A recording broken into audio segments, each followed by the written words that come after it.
तर नमस्कार मंडळी, स्वागत आहे तुमचं आपल्या मिनी व्लॉगमध्ये. आजचा मिनी व्लॉग बनवण्याचं कारण हेच की मुंबईला मित्राला घ्यायला जायचं होतं. मग काय भाई, मित्रासाठी काही पण घेतली गाडी सरळ पंपावर. पंपावर गेल्यानंतर पेट्रोल वगैरे फुल करून डायरेक्ट नाशिक टू मुंबई. आणि भाई, मुंबईला जात असताना ना आम्हाला कसारा घाटात एवढी खतरनाक गर्दी लागते ना, पण आज नशीब एवढं चांगलं की तिथं घंटा काही ट्रॅफिक नव्हती. फायनली आम्ही त्याला 3 वर्षानंतरून भेटलो. 3 वर्षानंतरच्या गॅप नंतरून त्यासोबत हसी मजाक करून भाई एकदम मनच मोकळं झालं.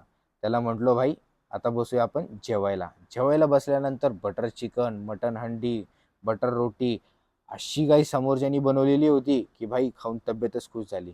टाकलं त्याला सरळ गाडीत आणि direct Mumbai to return नाशिकसाठी.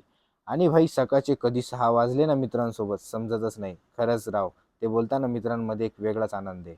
Finally आम्ही सकाळी सकाळी 8 वाजता नाशिकला पोहोचलो. तर कसा वाटला आपला मिनी व्लॉग